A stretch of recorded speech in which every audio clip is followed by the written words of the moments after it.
Hey listeners, before we get to the full story, here's a glimpse of one of the darkest crimes to ever shake suburban America, a case that remained cold and silent for nearly a decade, buried in ice, fear, and silence.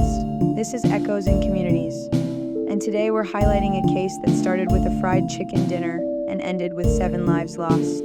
It's January 8th, 1993. The holidays are over and the suburbs of Chicago are snuggled down for the deep winter. In Palatine, Illinois, a Chicago suburb, a small Brown's Chicken restaurant finishes its shift. 7 employees, teenagers, immigrants, parents, franchise owners, prepare to close up for the night. Just 2 customers left. By morning, all but 2 are dead. They have been forced into a walk-in freezer and cooler. No alarm was triggered. There are no witnesses and no suspects, just loss and cold silence. This was Palatine, Illinois. Middle class, quiet, well-educated. Violent crime? Hardly ever. Until now. Police arrive at the restaurant after a worried parent calls. What they find is unthinkable.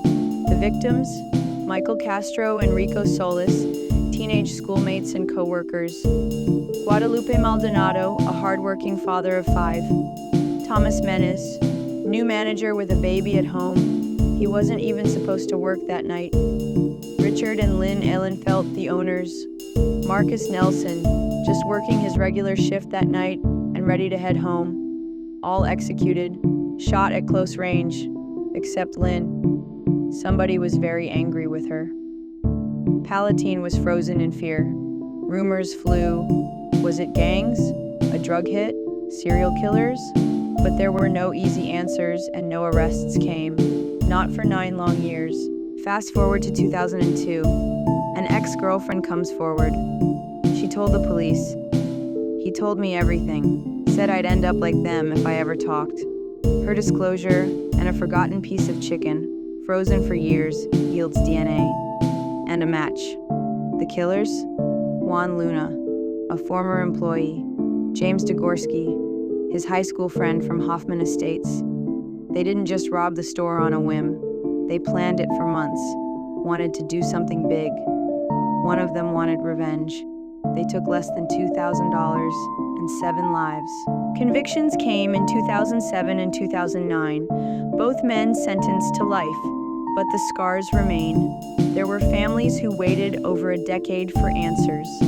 A local family and a business gone for a town that still calls it the Brown's Chicken site, even though nothing remains. One victim's mother said, "Now we can finally rest." Another widow whispered, "He wasn't even supposed to work that night."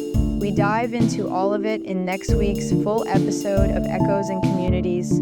The murders, the suspects, the trial, the eerie clues that cracked the case, and how suburban America changed afterward. So lock your doors, listen close, and don't miss Cold Silence, the Brown's Chicken Massacre, streaming next week.